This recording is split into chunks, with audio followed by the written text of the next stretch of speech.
রাজধানী ঢাকাসহ সারা দেশে মাঝারি থেকে তীব্র তাপপ্রবাহ চলছে। আরও 3 দিন হিট অ্যালার্ট জারি করেছে আবহাওয়া অধিদপ্তর। এমন পরিস্থিতিতে নগরবাসীদের স্বস্তি দিতে নানা উদ্যোগ নিচ্ছে ঢাকা উত্তর সিটি কর্পোরেশন। পাশাপাশি উষ্ণ আবহাওয়া নিয়ন্ত্রণে চিফ হিট অফিসার বুশরা আফরিনের পরামর্শ নিচ্ছেন ডিএনসিসি। এই গরম কিন্তু বাংলাদেশের হিস্ট্রিতে কখনো হয় নাই।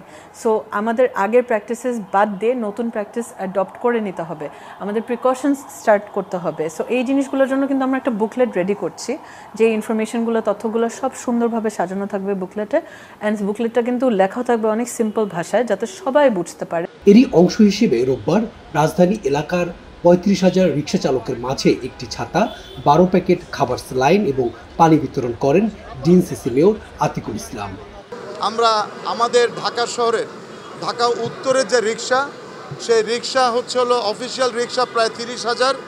আমরা 30,000 আমাদের যারা সিটি কর্পোরেশন থেকে লাইসেন্স আছে তাদেরকে আমরা এই রিক্সাওয়ালাদেরকে একটি করে ছাতা, 12টি করে ওট স্যালাইন এবং একটি করে হাফ লিটারের কন্টেনার তাদেরকে দিচ্ছি।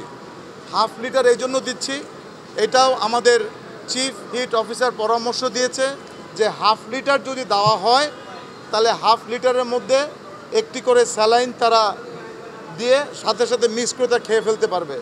আমি প্রথমে মনে করছিলাম যে 1 লিটার, তখন চিফ হিট অফিসার বললো না, সিস্টেমটা হলো ওদেরকে হাফ লিটার দিতে হবে এবং এটা খুব ইজি যে স্যালাইনটা দিয়ে তারা পানিটা গুলা খেতে হবে। এবং আমরা এই ছাতাগুলো যেগুলো আছে এগুলো অ্যাডজাস্টেবল ছাতা, যদি কোনো রিক্সাওয়ালা যদি লম্বা হয় সে ছাতাটাকে লম্বা করতে পারবে, যদি কোনো রিক্সাওয়ালা তারা যদি শর্ট হয় ছাতাটাকে শর্ট করে নিতে পারবে।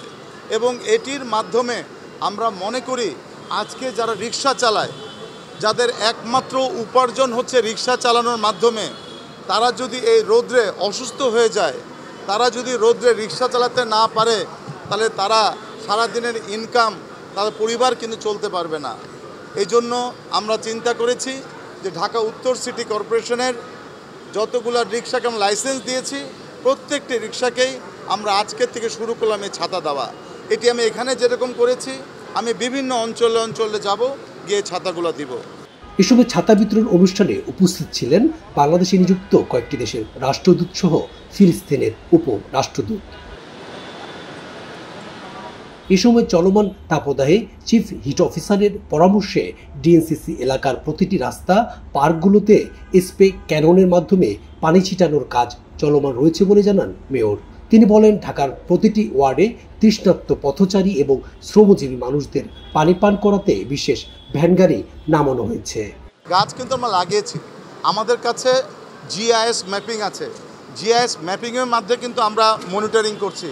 এমনি কিন্তু গাছ 2-1টা 10টা 20টা গাছ কিন্তু ভাঙা থাকতে পারে, কিন্তু তারপরেও আমাদের উত্তর সিটি কর্পোরেশন থেকে আমরা খুব শীঘ্রই আগামী 2 মাসের মধ্যে 47 জন মালি নিয়োগ করতে যাচ্ছি আমরা।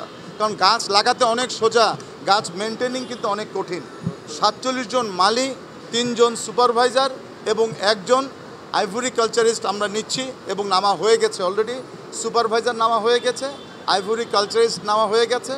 আমরা 47 জন মানের মাধ্যমে আমি অনুরোধ করব এই কাজগুলো করব। সাথে সাথে আমি অনুরোধ করব নগরবাসীকে, আপনারা আমরা যে গাছগুলো লাগাবো এগুলোকে আপনারা দেখবেন, মানুষকে আপনারাও পানি খাওয়াবেন। এই এডিস মশা আসছে, যার যার বাসা বাড়ির জন্য আমরা পরিষ্কার করি এবং আমরা মনে করি শুধু সিটি কর্পোরেশন একলা না, জনগণকেও এগিয়ে আসতে হবে এবং আমাদের কাজের সাথে সম্পৃক্ত থাকতে হবে। মেয়র বলেন, গরম কমানোর অন্যতম উপায় হিসেবে গত বছর 80,000 গাছ লাগানো হয়েছে, এবছর আরও 1,20,000 গাছ লাগানো হবে। পরে গুলশান 2 গোলচত্বরে স্প্রে ক্যাননের পানি ছিটানোর কার্যক্রম পরিদর্শন করেন তিনি। তালুকদার বিপ্লব, ঠিকানা নিউজ ডেস্ক।